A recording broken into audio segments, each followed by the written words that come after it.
我觉得咱俩的感情根本就是不平等的。我每天各种伺候你，尽心尽力的对你好，换来的就是你对我的冷漠。当初网恋的时候，你给自己包装的那么好，结果见了面跟大变活人一样，我一时之间能接受吗？我现在就是要考验考验你。你打心里就是瞧不起我，同事朋友也不介绍给我认识，总害怕我给你丢人。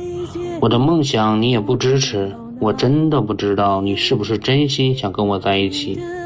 你自己做事那么不靠谱，天天还做着不切实际的梦，过日子又不是过家家，这样下去咱们是不会有未来的。有请这对情侣，有请。小梦33岁，来自河北工人；小姚27岁，来自河北幼师。欢迎老魏哈，网恋认识的是吧？对。网恋多久啊？半年。在一起多久啊？不到1年。怎么了？主要是我们2个是网上认识的嘛，然后我就觉得他在网上和现实的形象差了太多。对，有很大的差距。他在网上是个什么形象啊？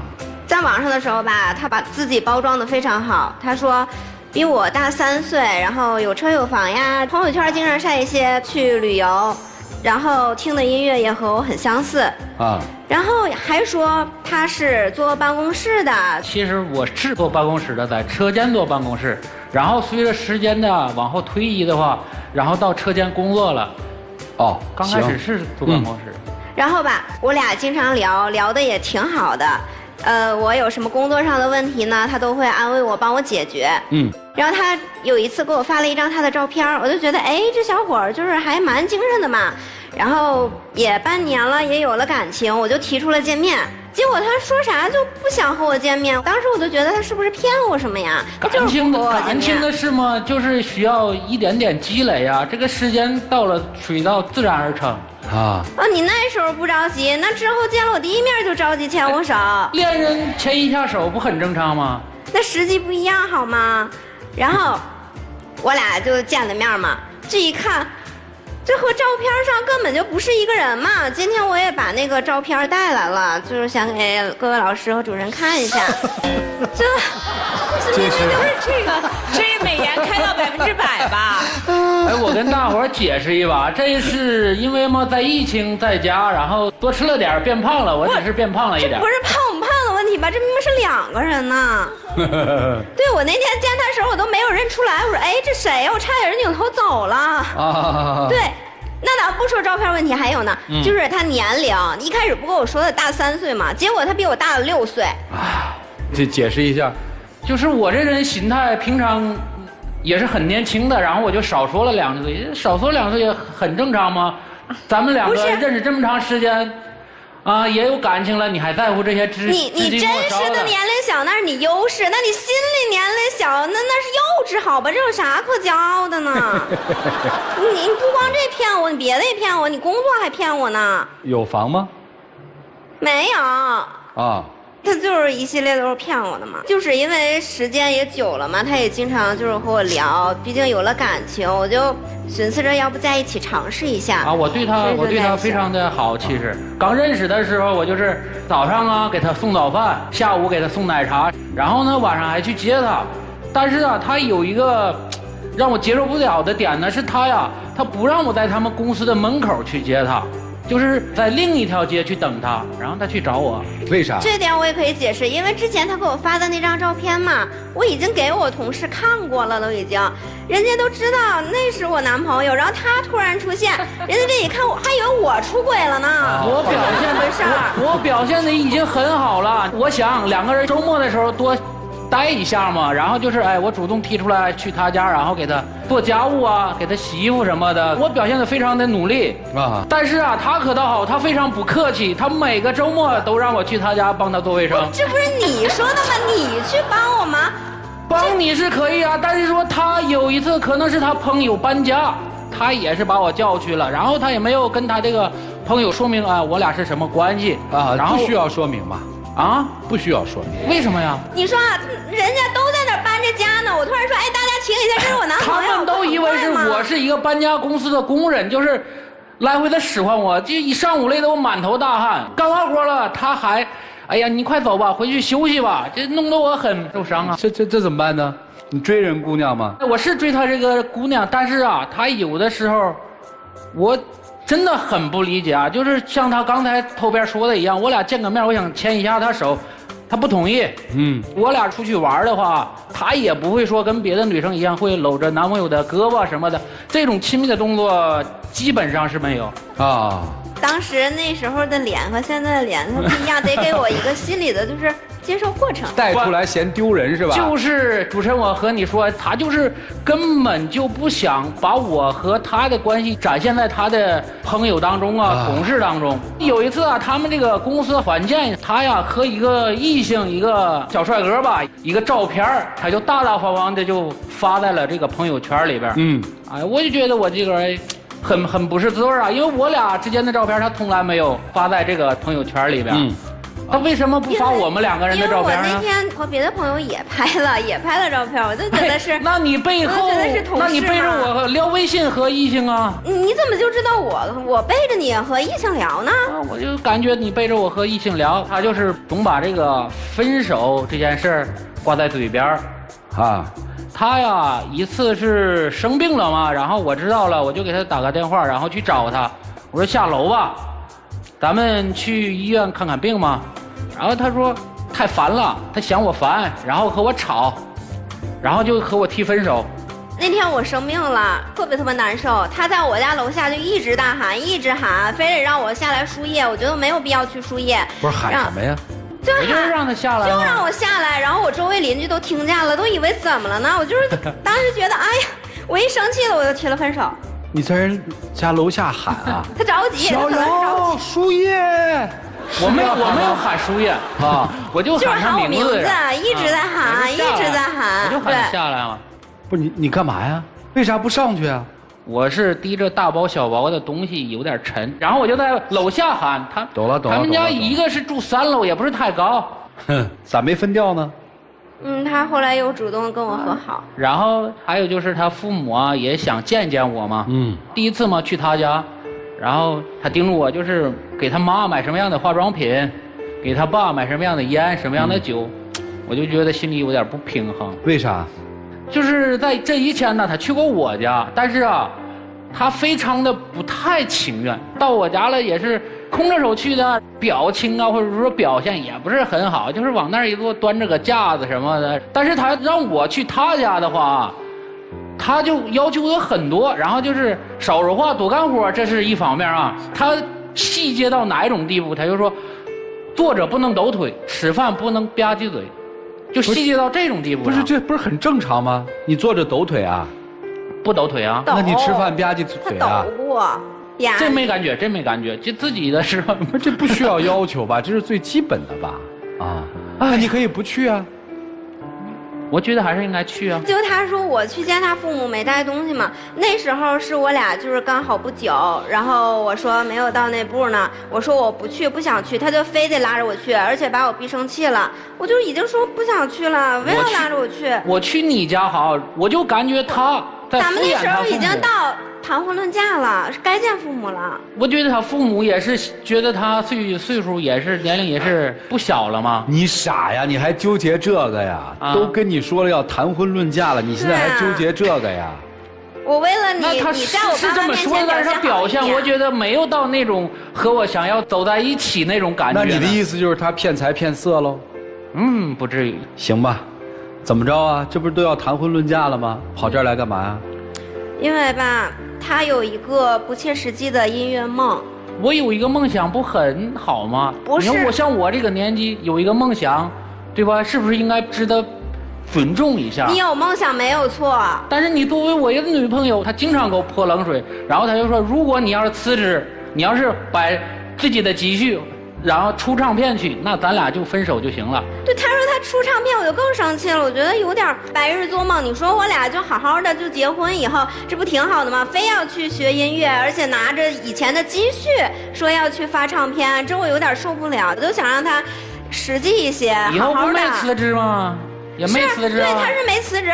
后来啊，他去做了直播，沉迷直播了，然后花了钱买了一些设备做直播，结果也没有什么人看呢，然后工作也越来越不顺心了。直播也是有了一点起色，有一些人也在我的直播间，但是那些人家就是耍猴一样看你，就是以审丑的心态来看的，你能一辈子直播下去吗？你想过咱们的未来吗？你就一直在这播吗？你能保证一辈子吗？我们如何结婚？我真的太伤心了。其实我爸妈一开始是不同意，就是我和他在一起的，因为我当时说的是大3岁嘛，结果他们说大6岁，好像有点大了。然后再说，其实条件也不是特别好，但是他说了要买那个学区房，我就说行，那咱们就去买。而且他本来是有首付的，但是他为了做直播花掉了一部分的钱。还有令我最生气的一个点就是他朋友在我俩就是要谈这个结婚买房之前去管他借钱了，借了大概有10万多吧，而且他没有告诉我，并且他这个朋友失踪了，找不到了。找不到了。你看见他把这个钱递到他朋友手里的吗？我没有。对呀，那你怎么保证这不是他骗你的呢？但是我这个朋友他认识，对，我是认识，但是他现在已经消失了。但你那时候为什么没有告诉我？你想过我吗？当时你想过？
真的还在。不是，你要稳定什么吗？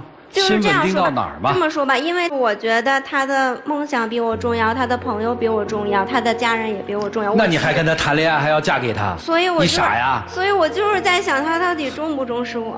这还用问吗？你自己都给出答案了，就是你不重要了，这还要问吗？他也很重要。所以啊，我就想说，你给我整个的感觉就像个大忽悠。你忽悠完他之后，你跑来忽悠我们，你有啥好忽悠的呀？你没发现吗？你在跟他谈的过程当中，他真的就忘记了你的那些什么欺骗他。人家姑娘一心一意好好跟你谈恋爱，你到临了又开始忽悠人家，有意思吗？不是别人看不起你，是你自己看不起你自己。还有你也是，拿不出手吧？不觉得拿不出手，怎么不官宣呢？怎么在自己单位的门口不敢让他出现呢？怎么同事搬家叫人去了不介绍呢？你把人当什么呀？你尊重人家吗？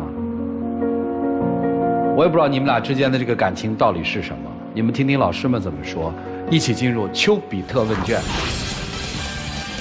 我说实话，他说你完全不一样，我也反对。你其实头发还是挺浓密的。我的头啊还掉了一大半了呢。就本来更好是吗？啊，本来更好。就是发型还是不错的，但你那个 P 的吧，确实就比我 P 的还狠。我真是长胖了，真是长胖了，就是变胖了。我。但你这眼睛长胖也不能把眼挤成这样啊。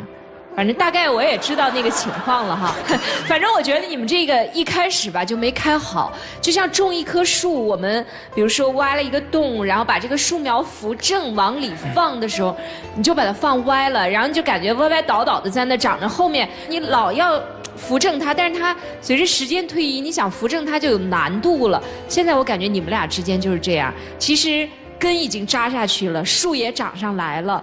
但是它长得不是那么周正，不是挺拔向上的。可是你说歪的吗？是这意思吗？有点歪。你说你现在把这个树连根拔起吧，确实也有点痛。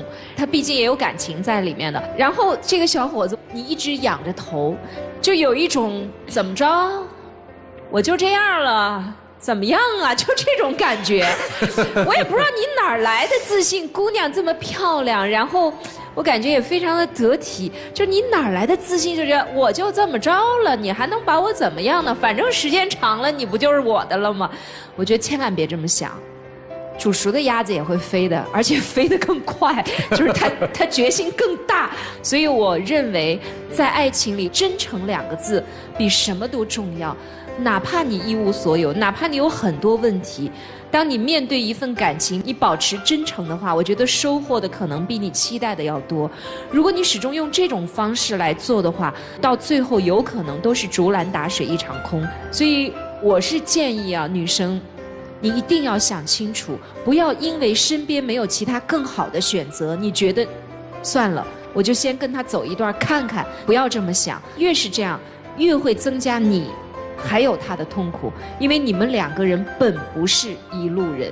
谢谢，谢谢，谢谢老师，谢谢周老师，张娜老师。你们2个人呀，真的不能太贪心。我们常说一句话，欣赏一个人是始于颜值的，敬于才华的，合于性格的，久于善良的，忠于人品的。你知道，找一个人要依靠终身，我们看的是这个人的人品，你什么都不看。你先看颜值，过得去，然后一看有房，哎，可以了。至于他所有骗你的种种，你全部都抛之于脑后了。你甚至给自己找借口，哎呀，不就骗个年龄吗？哎，不就 P 了个照片吗？谁不 P 呀？你真正擦亮自己的眼睛了吗？就我特想问你一句话，姑娘，你是嫁不出去了吗？不是，可能就是有点割舍不了吧。我是那种比较……有什么割舍不了的？一个人骗了你这么多，你还觉得他是爱你的？你告诉我，一段爱情它是始于一种欺骗，你觉得这里面有爱吗？不要跟我讲什么善意的谎言，善意的谎言是看谁受利呀。年龄骗，工作骗，家庭骗，房子骗，它有一样是真诚吗？你告诉我。你不服气是吧？我觉得我是真心的。你是真心 PS 的照片，你是真心骗人，你有多少存款？所以我觉得，你嫁人找男朋友最重要的是要先看这个人的人品是什么样的。他就空有一张嘴说爱你的那张嘴，可是他真正的行为和行动在哪里？如果你要是认定他的种种行为都是爱你的行为的话，那我跟你的交谈也到此为止了。你自己好好想吧。谢谢。谢谢珊娜老师。来，陆琪老师。姑娘，你知道为什么骗你吗？为什么？很简单一个道理，因为你一路都在奖赏一个骗你的人，他所有欺骗你的事情，当被你揭穿之后，你没有惩罚他，你都奖赏了他，他想要达到的目的全部达到，他要追到你，他希望你能够喜欢上他，他希望能够去你家，他希望你能够答应他结婚。虽然在这个过程中一路在骗你，但每一次你揭穿他之后，你反而同意了，这叫什么？这叫奖赏一个欺骗者。请问还有一个比你更好骗的人吗？没有了。不管怎么骗你，都会奖赏他，他当然要一次次的骗你。所以怎么样不被人骗？很简单，你先观察自己，你是不是一个又急又贪的人？我不是说你物质啊，我们对于物质有标准是正常的，但是这种正常的标准是基于一个现实基础，还是基于幻想的？如果基于幻想，或者说人家说什么你都相信，这叫贪。所以像他这样的人，在一路欺骗之后，为什么会让你爱上他？你知道吗？你为什么割舍不掉？很简单，先是用欺骗的方式先把你吸引过来，吸引过来之后给你建造舒适圈，所以给你干活呀，买奶茶呀，早安晚安呀，给你点饭呀，然后给你送吃的，送这个送那个，这是给你建立一个舒适圈。当你在这个舒适圈里面习惯之后，你会发现，哎，我割舍不掉了。你割舍不掉的不是某一个人，你割舍不掉是别人给你营造这个舒适圈。所以你现在真的要想想，究竟是爱上了这个人，还是爱上了这个人给我们建立的那个舒适圈？我们究竟讨厌的是这个人，还是讨厌的这个人曾经给我们设立了谎言？就这样。谢谢陆琪老师。妮娜老师，这个看了照片和看本人就是买家秀和卖家秀嘛，对吧？一般像这样的，你买到手里一看，这就7天免费退换了嘛。你为什么不退换呢？因为你有侥幸心理。这个侥幸心理就是，也许他真是长胖了吧，也许过一阵瘦一瘦，加上个滤镜，他就能恢复那时候颜值吧。你还抓到了他好多谎言的尾巴，但是呢，你又带着侥幸心理安慰自己，也许他真的是坐办公室的，只不过是工种调换了嘛。也许他真是打算跟我一起买房的，只是钱现在被借走了嘛。其实他都不需要费心去骗你，因为你自己在骗自己。你骗自己的原因也很简单，因为你想要的人从来都不是他。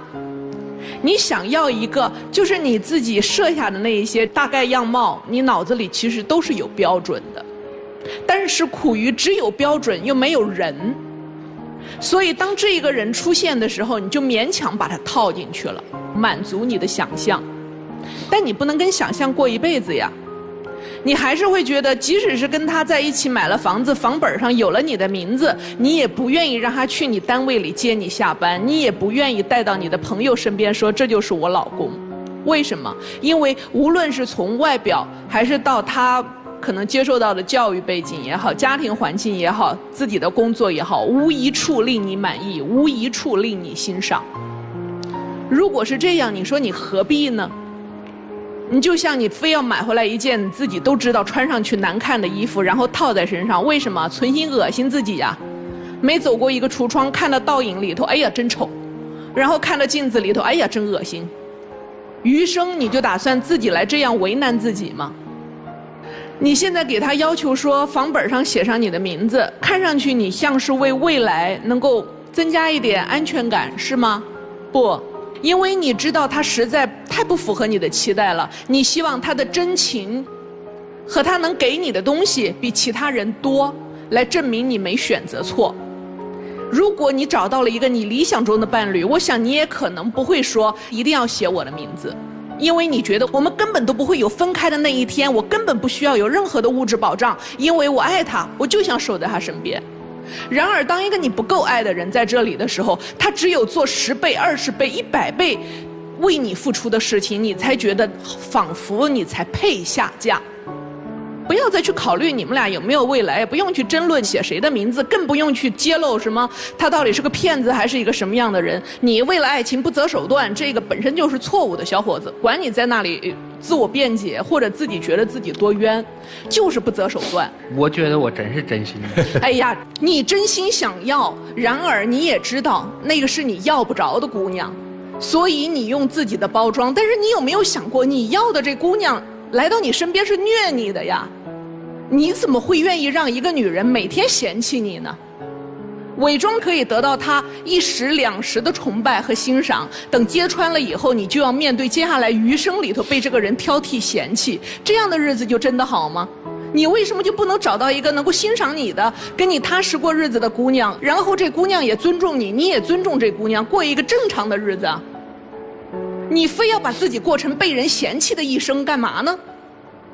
所以都好好想想去，这还有啥好继续的？谢谢米娜老师，着什么急呀？不喜欢就是不喜欢嘛。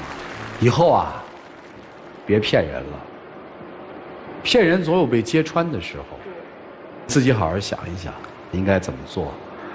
来，我们一起进入真情60秒。我想，以后我可能变得会很好。希望呢，在以后的日子，你能看见我的进步。我不知道我现在要说什么。你一开始对我是很好，但是我现在我看不到未来，你知道吗？你让我想一想，我不知道要怎么去做。你给我一点时间，就一点时间就行。我会自力更生，改过自新的，可以吗？我现在我不知道要说什么，你让我想一想。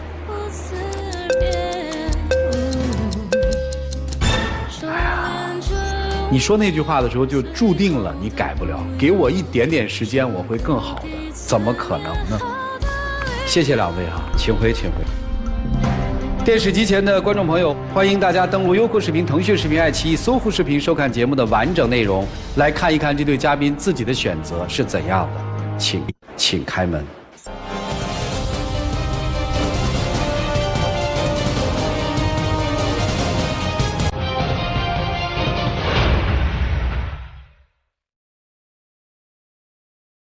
小梦还有什么跟他说的吗？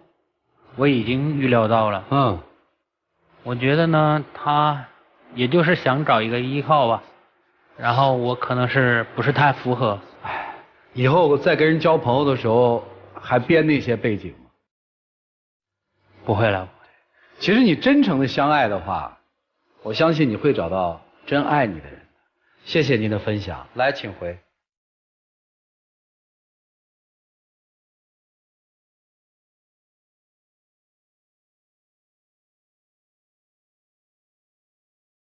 当一段爱情以欺骗开始的时候，这就应该是它原本有的结局。如果今天小梦通过我们的节目可以认识到，只有真诚相待才能手来真爱，我想对她来说就值。